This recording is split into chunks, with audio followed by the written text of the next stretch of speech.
Prise de sang normale, coloscopie normale, gastroscopie normale, et pourtant chaque matin tu travailles avec un ventre gonflé comme si tu étais enceinte. On t'a peut-être déjà dit que c'était dans ta tête, que c'était le stress.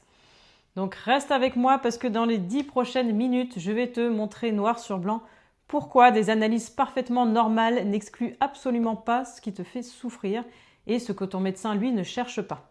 Je suis Anne-Sophie Mordin, naturopathe spécialisée dans les troubles digestifs, en passant par la colopathie fonctionnelle, le SIBO, la candidose, les gastrites et les ballonnements. Tous les jours, je reçois des personnes qui ont exactement ce parcours, des dossiers médicaux épais comme ça, tous normaux, et un quotidien gâché par leur ventre. Alors si tu te reconnais, tu es exactement au bon endroit et surtout tu vas comprendre que tu n'es pas folle. Commençons par le début parce que personne ne prend le temps de te l'expliquer. Une coloscopie, une gastroscopie, une prise de sang classique, ça cherche quoi? Ça cherche des lésions, un ulcère, une inflammation visible, une maladie cœliaque, une anomalie de structure, quelque chose de grave. Et je vais être très claire, ces examens, ils sont précieux, il faut les faire. Quand ils reviennent normaux, c'est une excellente nouvelle, ça veut dire qu'on a écarté les choses qui pourraient être graves. Mais voilà le problème, ils ne regardent pas la même chose que ce qui te fait souffrir. Ton problème, dans l'immense majorité des cas, ce n'est pas forcément une lésion, c'est un trouble du fonctionnement. Laisse-moi te donner une image toute bête. Imagine que tu amènes ta voiture chez le garagiste parce qu'elle cale sans arrêt. Le garagiste inspecte la carrosserie et te dit « la carrosserie est nickel, tout va bien, rentrez chez vous ». Sauf que la carrosserie, ça n'a jamais été le problème. Le problème, c'est le moteur, c'est le fonctionnement. Une coloscopie, c'est la carrosserie. Elle est intacte, tant mieux. Mais ce qui te fait souffrir, c'est le fonctionnement et ça, une caméra ne le voit pas. Alors, qu'est-ce qui se cache derrière un ventre qui souffre avec des analyses normales? Je vais te donner 3 grandes pistes et aucune des 3 n'apparaît sur une coloscopie standard. La piste numéro 1, le SIBO. Le SIBO, c'est une prolifération de bactéries dans l'intestin grêle. Normalement, tes bactéries vivent surtout dans le côlon, plus bas. Là, elles remontent et prolifèrent là où elles ne devraient pas être. Et quand tu manges, elles fermentent tout et elles produisent du gaz. Résultat, un ventre qui gonfle dès le matin, qui gonfle après le moindre repas. Une coloscopie ne le cherche même pas. Le SIBO se dépiste par un test respiratoire spécifique qu'on te propose très rarement en première intention. Piste numéro 2, la dysbiose et parfois la candidose. Ton microbiote est déséquilibré, certaines populations de bactéries ont pris toute la place, d'autres se sont effondrées. Ce déséquilibre, il ne se lit pas sur une prise de sang classique et pourtant il retentit sur toute ta digestion, ton énergie, ton moral, ton fameux brouillard mental. Piste numéro 3, écoute bien celle-là, l'hypersensibilité viscérale. Chez beaucoup de personnes, l'intestin envoie au cerveau des signaux de douleur amplifiés pour des choses totalement banales. Un peu de gaz, un intestin qui se remplit normalement. Ton tube digestif est structurellement normal, mais le dialogue entre ton intestin et ton cerveau est déréglé. Et c'est exactement là qu'est née cette phrase horrible, c'est dans votre tête.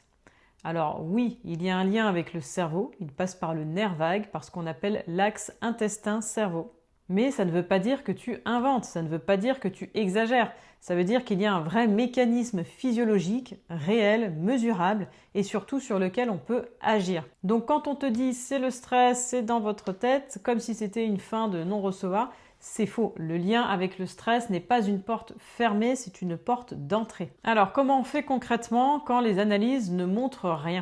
On change de regard. Moi, je n'évalue pas ta situation avec une image ou un chiffre isolé. Je parle de toi, de ton histoire. Quand est-ce que ça a commencé? Après une gastro-entérite, une grossesse, une grosse période de stress, une prise d'antibiotiques? Comment tes ballonnements évoluent dans la journée?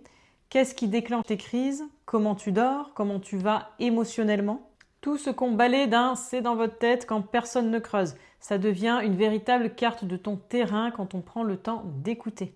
Et ce terrain, il ne se joue jamais sur un seul facteur. C'est pour ça que je travaille toujours sur 4 piliers en même temps. Le premier, la nutrition adaptée à ton terrain, pas un énième régime d'exclusion à l'aveugle. Tu as déjà tout essayé, sans gluten, sans lactose, FODMAP, keto. L'idée, c'est pas de retirer toujours plus, c'est de nourrir ton terrain, de réélargir pour qu'un jour tu puisses remanger de tout sans y penser. Le deuxième, le cortisol et le stress, parce qu'un système nerveux en alerte permanente ralentit ta digestion et augmente ta sensibilité de ton ventre physiquement. Le troisième, le sommeil. Ton intestin se répare quand tu dors. Mal dormir, c'est saboter la réparation. Le quatrième, l'environnement, ton rythme, ta charge mentale, ton rapport à la nourriture après des années de peur de manger et tout ce qui est aussi perturbateur endocrinien.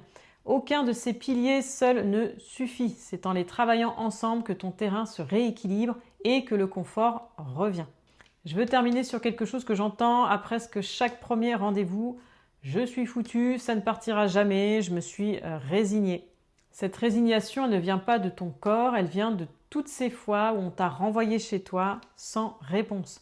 Mais quand on arrête de chercher seulement une lésion et qu'on commence à comprendre ton terrain, il se passe quelque chose.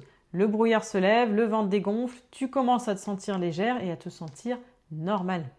Si tu t'es reconnu dans cette vidéo, si tu as des analyses normales et un ventre qui te gâche la vie, je te rassure, il y a des choses à faire. C'est important d'individualiser les choses le plus possible.